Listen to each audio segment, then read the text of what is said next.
Welcome back, everybody. This is, I'm jumping in for Brian here. Let you know that Jaqueline Timmer has joined us. That's kind of why we were a little discombobulated there. But Jaqueline, and hopefully, am I saying it right? Jaqueline? Yep. Do you go by correct. Jackie or Jacqueline? Jacqueline, Jacqueline? or Jack. But Jackie's my grandmother, lover, but don't go by Jackie. Okay. Perfect. All right. Well, I met you, and I was telling Brian this and Woody, that I went to the Freedom Caucus had a rally. Yeah. And Matt Gaetz was there. And it's so cool in Lynchburg, the people that I just in the last year, we've seen DeSantis, I've seen Governor Youngkin, I've seen Matt Gaetz now. And so they were in there, and Bob Good, it was a campaign, kind of a rally for him, and it was in Forest. And then I was introduced to you, and that you were one of the ones getting ready to run for Lynchburg City Council. And I was like, man, she looks better than crazy, right? You're not crazy, but you got to be crazy. I mean, what in the world? Yeah. What would make well? Let's first off, what's your background and where'd you come from and where? Well, now you're gonna know that I'm crazy because someone who's experienced what I've experienced in politics would definitely not run for office. Okay. So I was raised in the political. I'm a second generation, which is scary for a lot of people. Okay. But, father, mother. Father. So my father was a state rep. He was a state AG. He had a number of opportunities that he actually ran down to run for state AG, including a national appointment and a back to congressional run. But as AG, he had a number of very high profile cases, some very significant murder cases that were very high profile. And in the context of some of the different investigations that he had, I'm an only child, I became a target. So I experienced some very credible threats from organized gangs that I will not mention. I don't want to give them any bright ideas that they, miss their target. But Kansas Bureau of Investigation got involved. Wow. The Federal Bureau of Investigation had removed us from our home in that time period. And that was related to a different threat. So there are a number of things that took place where I've had helicopters fly around our house, look in second story windows, been followed by unmarked media vehicles at the time I had a death threat, covered in feces. I can go on. So my political experience was unsavory at best. And with that, I actually became a bit of a hippie. I kind of went through an anarchist phase. So Really? I did. Yeah. I had dreadlocks, the whole bit. So wow. Yeah, rock climber and loved it. It was a great season of life. There's a part of me that would just really rather be surfing. To tell So the truth. where did you call home then? So Where I was grew it? up Midwest. Moved to Virginia middle of my junior year of high school. And the move was due to politics? Yes, it was. Okay. Yeah. And so moved out here in 2009. Graduated from New Covenant, went to Liberty. I'll be darned. And then I said, peace out, went to California for a bit. What is and Griffin? came back. Griffin? What is The it? Griffins? The Griffins? Yeah. I think they just won the VISA, the state All right, boys easy basketball. now. Let's just calm down. The weird sound I made, by the way, was our call to each other. I don't know if you all watch. It sounds like a good Parks and mascot Rec. call right there if they're looking for one. My daughter goes to Timberlake, so Okay. it's not really a rival, but it is in volleyball. Yeah. It's a big deal. Oh, volleyball is a big deal at New Covenant. Yeah. Volleyball players scare me. I was a basketball player, Okay. Oh, but cool. yeah, volleyball players, I get a bit intimidated. Well, that's good. New Covenant. And then on to Liberty. Yep, on to Good. Liberty. And what was your major at Liberty? So I did an interdisciplinary studies degree, and I combined government and philosophy. So it was Western legal traditions and then essentially philosophical history. So did Liberty get you out of your hippie stage, or you were out of it before attending Liberty? No, I actually plunged into it full force mid-Liberty. Oh, wow. Yeah. Okay. I would say that Dr. Ferdon, who is a fabulous professor, I took government 421 with her, and some of the seeds planted from that class are really what pulled me out later on. And I say that with all love and affection to my hippie friends, but it brought me back to I feel like it gave me the tools I needed to navigate a lot of pain and a lot of disenchantment with our government institutions. Very cool. Well, and hopefully I'm quoting this right, but Churchill said, if you're not liberal at 21, you don't have a heart. There's so much truth to that, because conservative liberalism at 40, you don't have a brain. So it's just life experiences. Yeah. It's what you go through. A lot of liberalism is compassion without an understanding of jurisdiction. Yeah. And so we have to understand whose responsibility it is to do what, and why those responsibilities are delineated in there. But it's compassion without an understanding of jurisdiction. So where did you go to after LU to jump into the full force hippie movement? And then how did you climb your way back to here? What I'd like, that's really cool. This is fascinating.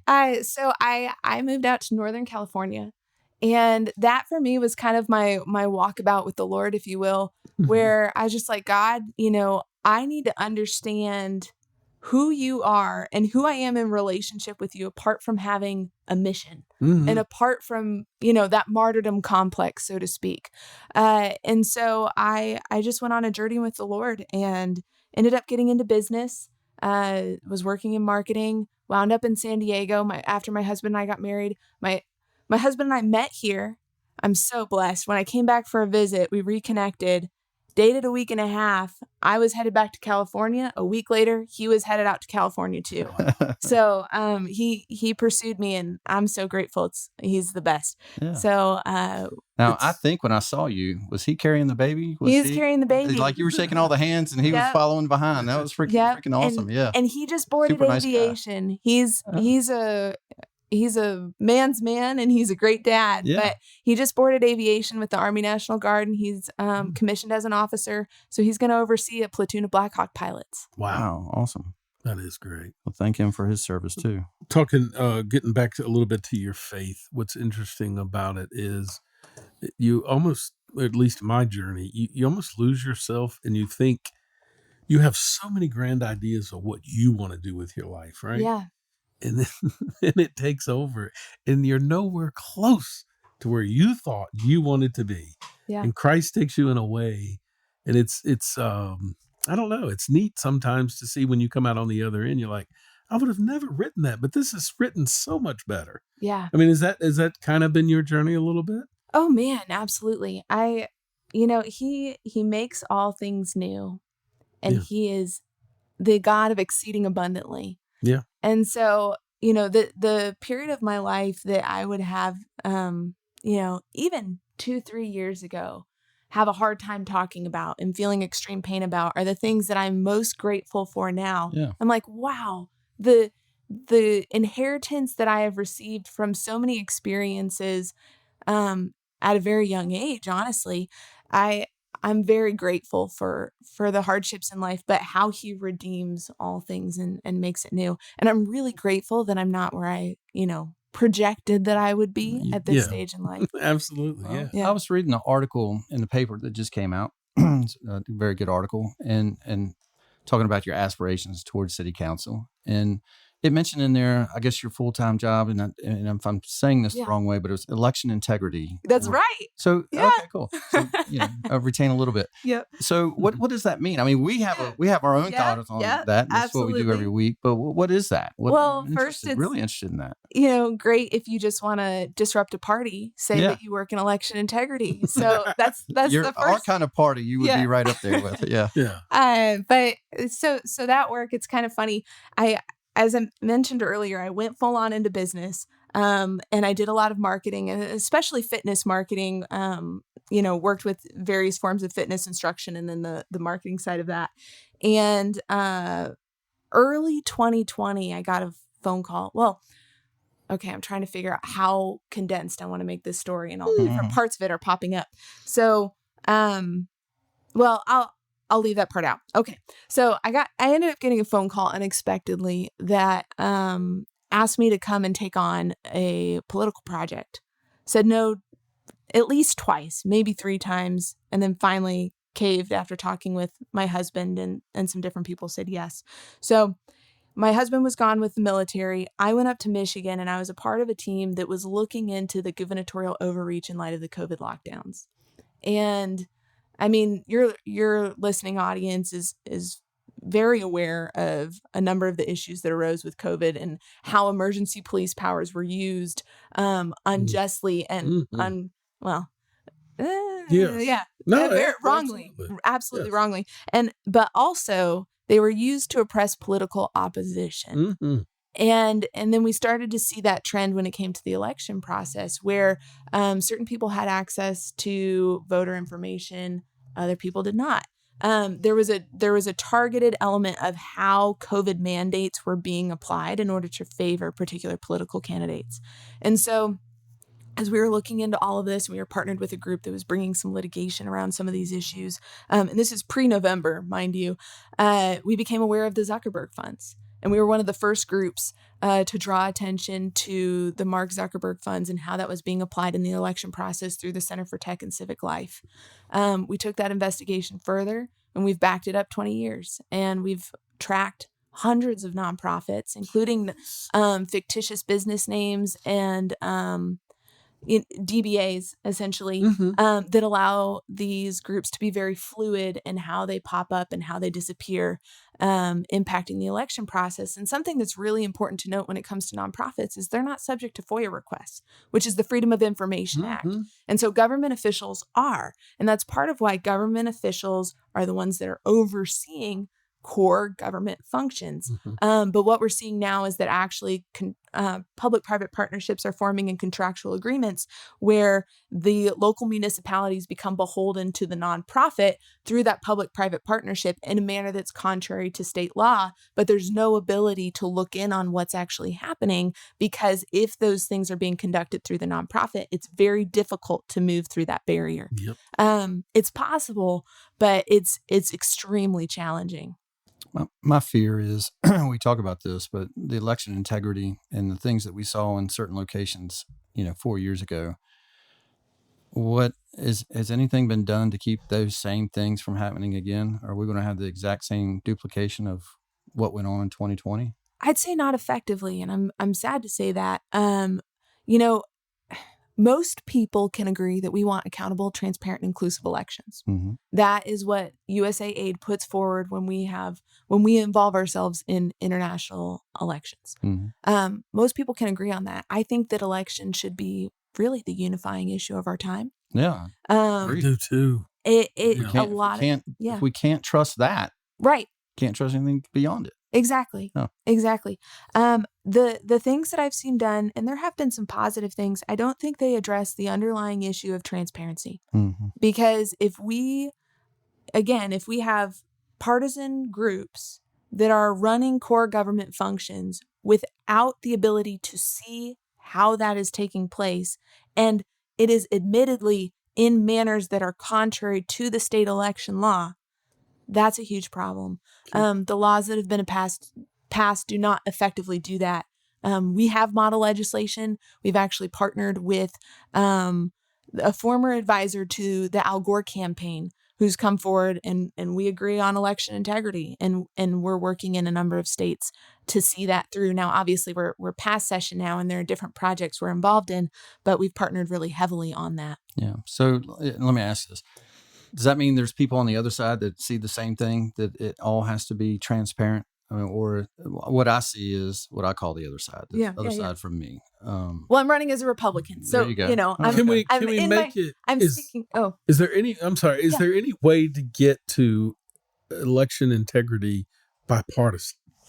I think so. Okay. Now, I will say there is a far extreme left that is not your grandparents' Democrat Party, and you all are very aware of that. Oh, absolutely. And there is another agenda there. But as far as, RFK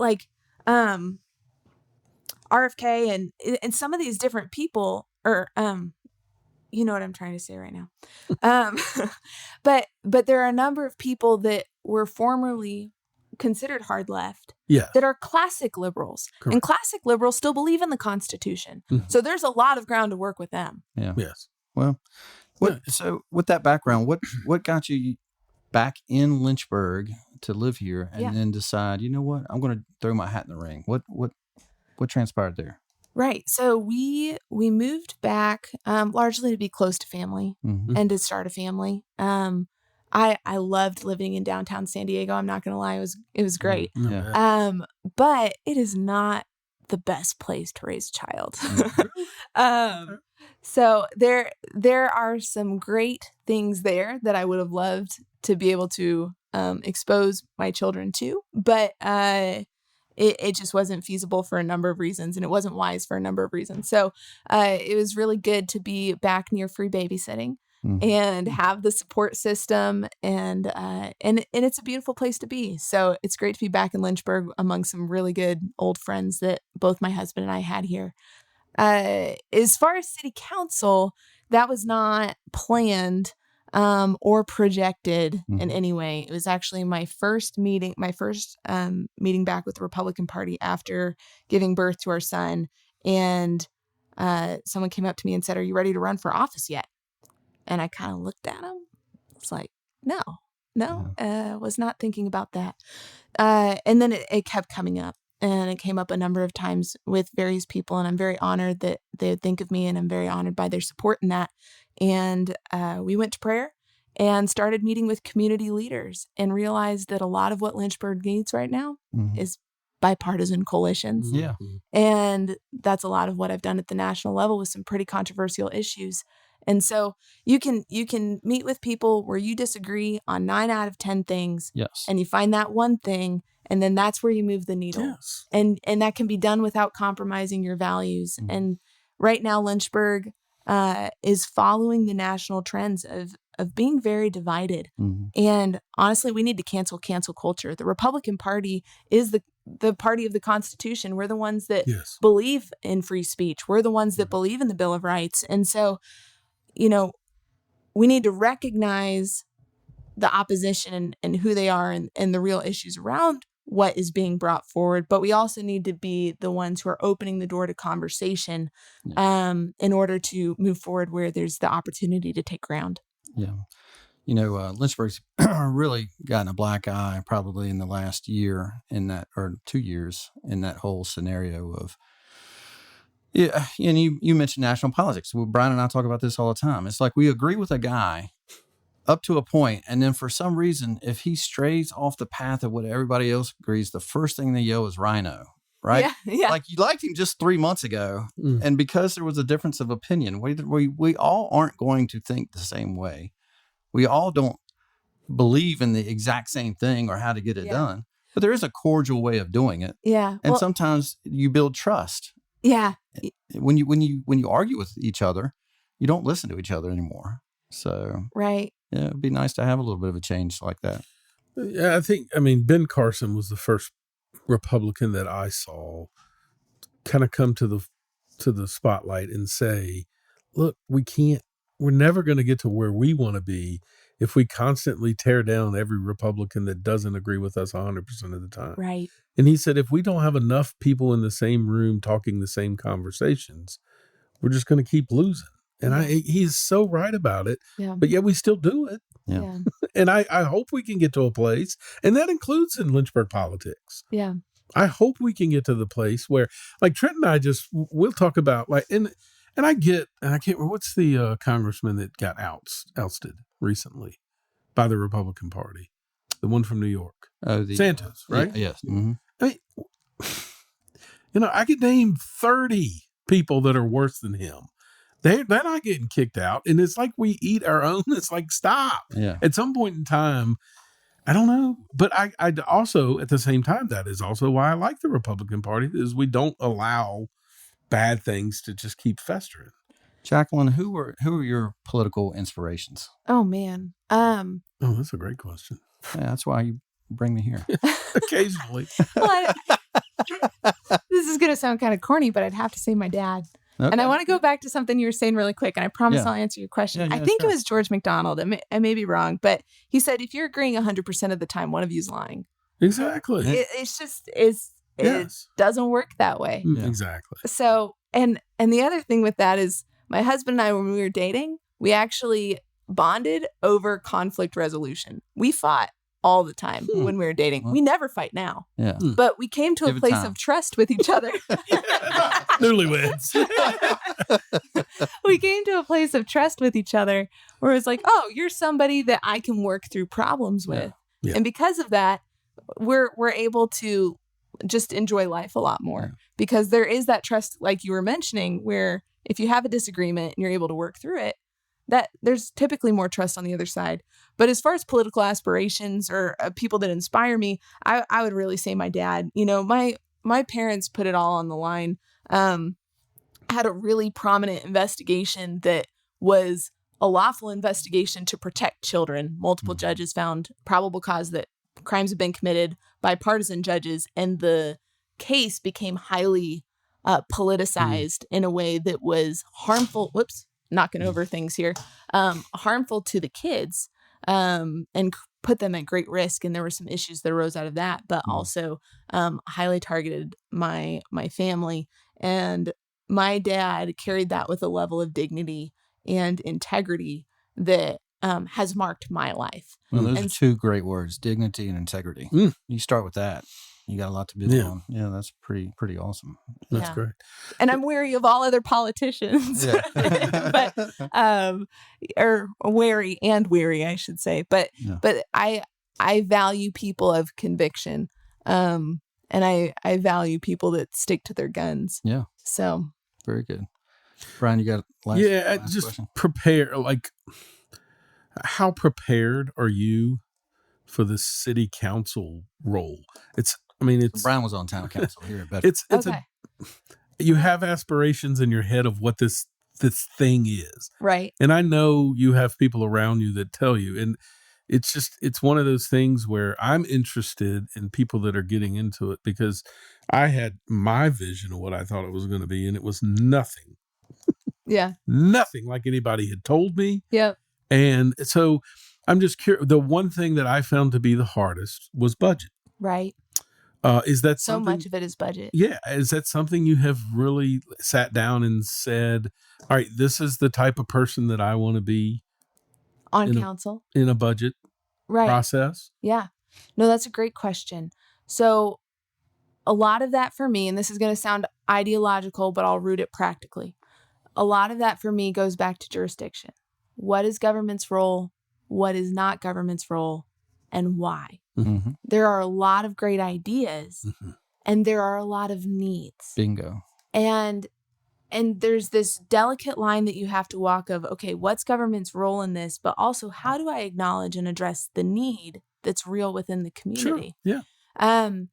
And so with that, I'm building out, and I'd like to release some position papers later on in more depth. I'll probably do that after the primary time frame. I don't have a primary race, but it'd be after the primary time frame that really go into, okay, how do we actually equip and empower the private sector to address some of these things? And how do we reduce government regulation in very particular areas? So, there's the budget aspect. There's also the code aspect.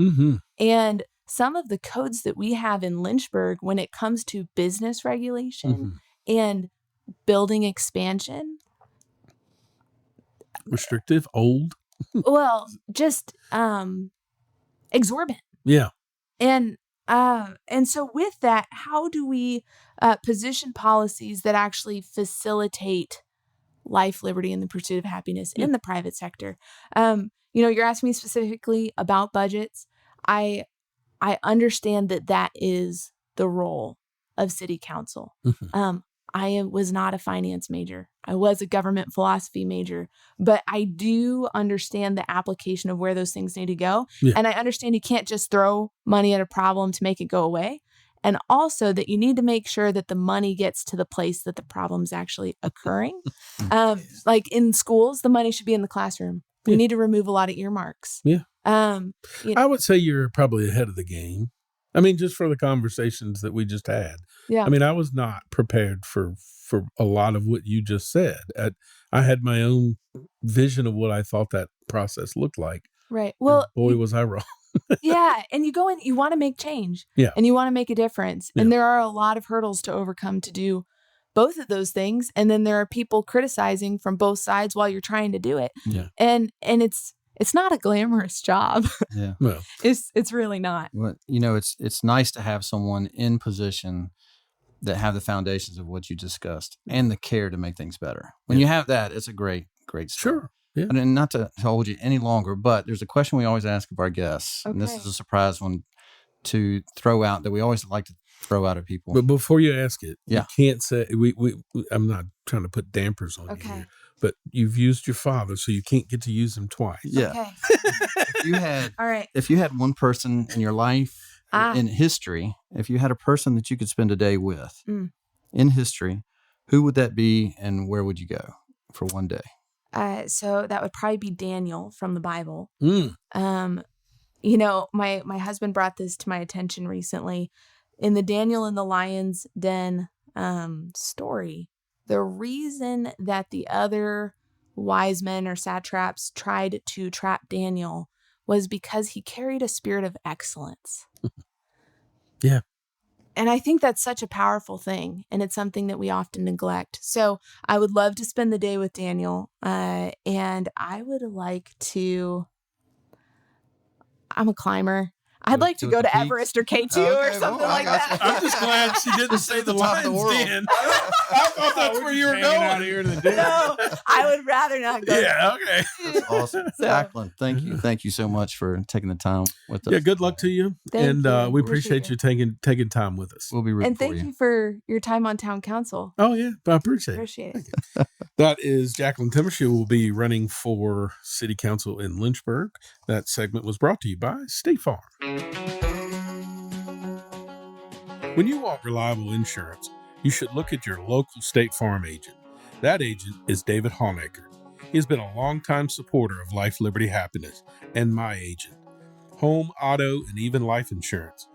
He can take care of your needs. Nobody likes having to pay for something you may never use, but when you do need it, you want to make sure you have somebody who can deliver. That is David Honaker and State Farm. Their friendly staff have over 50 plus years of combined experience. Call him today at 540-586-8194 or stop by their office next to Arby's off 460. Like a good neighbor, David is there.